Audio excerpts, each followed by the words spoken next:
বিদায় আদায় পর্বটা কিন্তু কোনো দিনই সুখকর হয় না, কিন্তু তা হলেও সময়ের প্রয়োজনে আমাদের সবাইকেই এক জায়গা থেকে অন্য জায়গায় চলে যেতে হয়। ঠিক সেরকমই গত 2 সপ্তাহ হতে চললো শ্বশুর শাশুড়ি চলে গেছেন আমাদেরকে ছেড়ে, মানে ওই আমাদেরকে ছেড়ে মানে দাদার বাড়িতে গেছে। বেশ 1.5 মাস কি 1 মাস মতো সময় ছিল।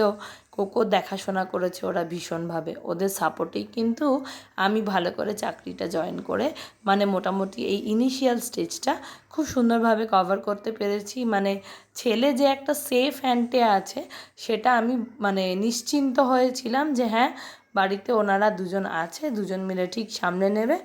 আর সেই জন্যই বোধহয় শান্তিমতো কাজে সেটেল হতে পেরেছি, কারণ যদি মনটা সবসময় ছেলের কাছে পড়ে থাকে তাহলে কিন্তু কোনোভাবেই আমার পক্ষে কাজে মন বসানো সম্ভব হতো না। কারণ আমার জীবনে আমার ফার্স্ট প্রায়োরিটি হচ্ছে আমার ছেলে কোকো, তারপর আমার কেরিয়ার, পরিবার, সব কিছু বলতে পারো। ইভেন নিজেও আমি নিজেকে প্রায়োরিটি লিস্টে অনেক পেছনে রাখি।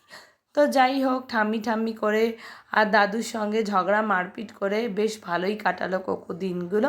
আর তারপর ওদের চলে যাওয়ার দিন আমরা ওদেরকে স্টেশনে ছাড়তে গেছিলাম। সেকেন্দ্রাবাদ স্টেশন থেকে ফালাকনামা ট্রেন ছিল। আর ফার্স্ট ক্লাস কামরায় উঠে কোকো তো একদম ভীষণ খুশি, ওর যেন মনে হচ্ছিল যে একটা ঘরের মধ্যে আছে। ঢুকেই ওর দুষ্টুমি শুরু, যাকে বলে ওরে বাবা। উঠেই ওর প্রথম টার্গেট হচ্ছে মানে ট্রেনেও যখনই ওঠে সাইডে দেওয়া ওই সুইচ যে থাকে না লাইটের, সেটাকে একবার অফ করা আর অন করা, অন করা আর অফ করা, এটাই হচ্ছে ওর একদম প্রধান কাজ ট্রেনে উঠে। আর তারপর বাকি সব দুষ্টুমি তো আছেই। যাই হোক, আমরা তো এখান থেকে বেশ অনেক করাচি বেকারির প্যাকেট নিয়ে উঠেছিলাম। মানে হায়দ্রাবাদ থেকে যারাই যাচ্ছে তারাই এক কারি করাচি বেকারির বিস্কুট আর কেক নিয়ে যাবে, এটাই সাধারণ। আসলে ভুবনেশ্বরে ওদেরকে ভীষণ কয়েকজন দরকারি মানুষজন আছে, নেবার্স আছে, তাদেরকে গিফট করার ছিল হায়দ্রাবাদে সুন্দর সুন্দর কেক আর বিস্কুট, তাই ওরা বেশ কয়েকটা প্যাকেট নিয়ে উঠেছিল। আর ওদের দৌলতে আমরাও একটুখানি কেক বিস্কুট খেয়ে নিলাম এই ছুতোয়।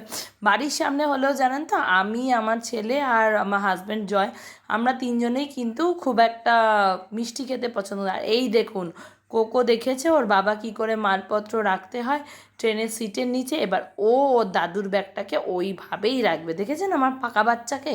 ব্যাস শুরু, ট্রেনে উঠেই যুদ্ধ শুরু। আসলে তখনও না ও খুব খুশি ছিল, ও ভাবতেই পারছিল না যে ও আর আমরা যাচ্ছি না। ও বারবার ভাবছিল যে আমরাও একসাথে ওদের সঙ্গে ঘুরতে যাই। যাই হোক, ট্রেন ছেড়ে দেওয়ার আগে কোকো আর জয় খুব মিস করছিল। জয় তো চোখ ভরে গেছিলো জলে, আর কোকো ঠাম্মিকে ফ্লাইং কিস করে দিচ্ছিল। ও তখনও ভাবতে পারছিল না যে ঠাম্মি আর দাদু চলে যাচ্ছে। যাই হোক, বাই।